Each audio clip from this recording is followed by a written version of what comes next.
My name is Colby Sanford, and I painted The Weight of the Banner.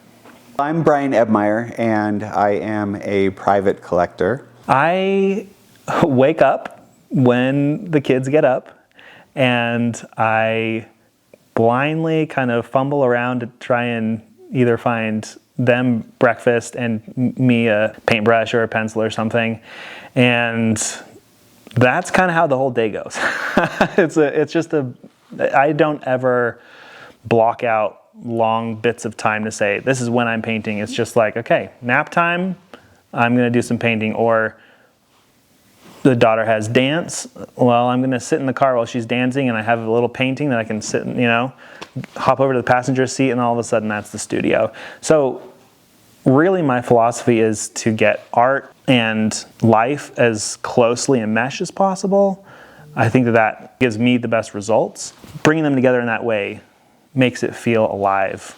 And so that's my process. It's just living and painting and living. Building a collection is very personal, and you have to make some very hard decisions. You can't collect every artist. You can't collect every piece. You have to really decide what really speaks to you, which artist speaks to you, and if their body of work speaks to you. You have to also look at the piece as an individual, and does that speak to you as well? I tend to shop a lot and buy very little, but the pieces that I do buy, I am very, very much in love with. What I liked about Colby is that he's a local. So I live in Provo, and he lives in Provo. He's from Provo. And so I came across, actually, this piece here. So I have a granddaughter who's about 8 years old, and she has the blondest hair.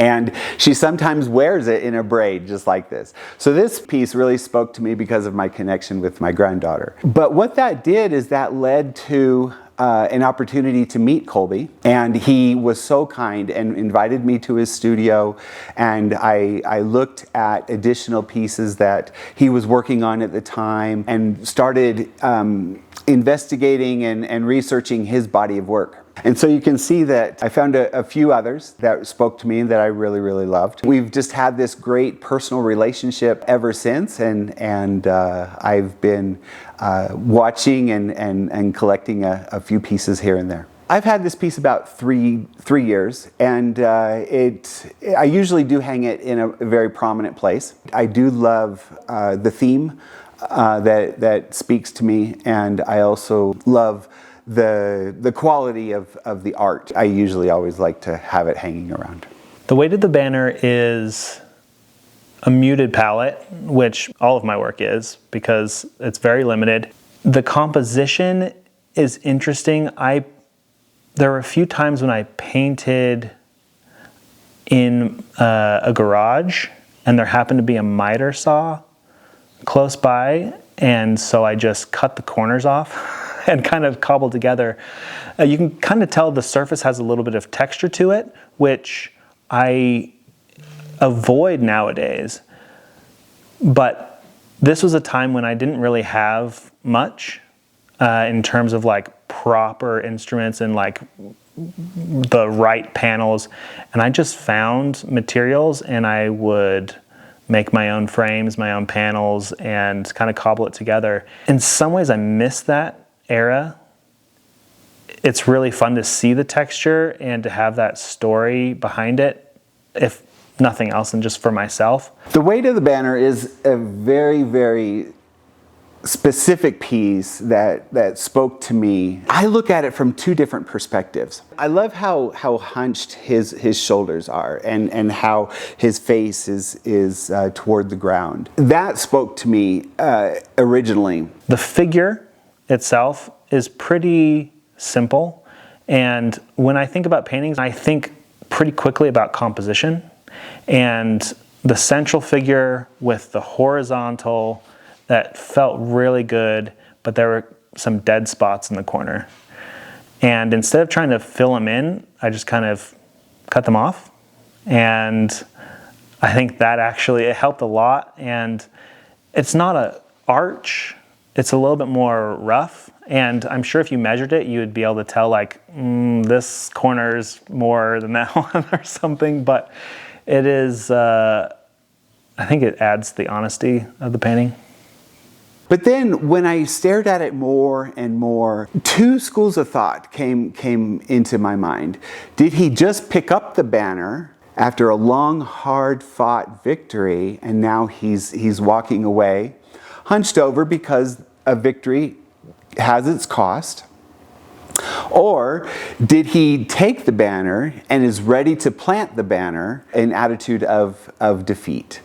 And so I think that it speaks to me because it talks to both sides of challenge and personal challenge, where challenge is weighty. We could either be coming away from it, or we could be walking toward it, but either way it comes with a cost and it comes with a weight.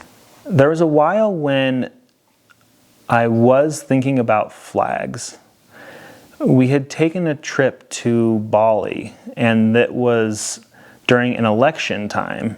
And everybody, instead of having like something out in your front yard that said the name of the person, there was just, each party had a color, and you would just hang a flag of that color to kind of like represent, like, this is kind of what I'm voting for. And it had me thinking about the symbol of a flag, and it is just a belief that you hold. It is a physical representation of something that is not necessarily tangible. It's something that you believe in. And so that idea of like bringing your beliefs into a physical version and have it just be simply like, this is what I'm holding, this is what I believe in, this is what's important to me, this is what I'm going to display. That was really interesting to me. And so I did a series of paintings, some of them with small flags, most of them with little small flags. But this one, I thought like, oh, a bigger flag. I think that my sister actually was in the color guard. And so this flag was around. And the idea of this big flag was appealing to me because it was a little bit different than the smaller flags. And what does it mean to have a flag that is big? And that, I don't think when I started, I was thinking about it being heavy, but as I painted it, it was like, it's unwieldy. Like, what do you do with it? Like, it's just, am I going to hold it up? Well, for how long? No, because it's like, there actually is some drag to it. Like, as you're moving through, if you've ever held a flag, it's hard to move through the air. And so, quickly you got to like shoulder it or try and secure it or roll it up or something. Once you roll it up, then it's not a flag anymore. And so keeping it open is tiresome, and it takes strength sometimes. And that is what the painting became about, and it felt right. I love his figure pieces. He's a phenomenal figurist. In this particular piece, you have the geometry that makes up the man's shirt. What spoke to me too was the size of the banner. I love the scale of the banner itself. I also love the positioning of the figure, but more than anything, I love the halo around his head. Whatever Beliefs it is that you have, it's probably better to have them unfurled. In a way, anything that is heavy for you will strengthen you over time. And so let your beliefs unfurl, show them. And I think through that way you can actually become more connected with those around you instead of hiding it and not talking about it. And I think that is probably a more honest way, more fulfilling way to live, even though it's a little bit harder. All of us are children of God. All of us are are generally saints. And we're put here on earth to go through challenges, to go through trials. And sometimes we need to plant the banner and ask for support.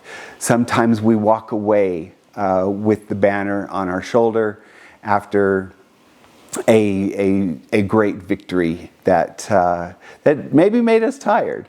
But either way, he's in the motion of walking, but it seems to me like he has won the victory. When I'm painting, I'm always thinking about trying to elevate little moments.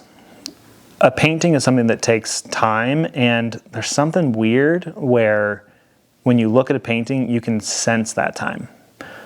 And you can feel, it's nothing against photographs. Photographs are wonderful, but there is a sense of layers. There's a physicality to painting that you can see, like, this painting moved through time and picked up marks as it was going, and it becomes important. Being a being that is in time, I think that we value time, and the more that we go through it, the more we see how precious it is. And so seeing time incarnate physically is meaningful. And so taking, this moment of almost nothingness, of my daughter eating cereal or something, or carrying a flag, this is something that I want to take from not important to important. And I think that painting is powerful because it gives us the ability to say, this is important, I'm going to spend time on it, and other people can recognize it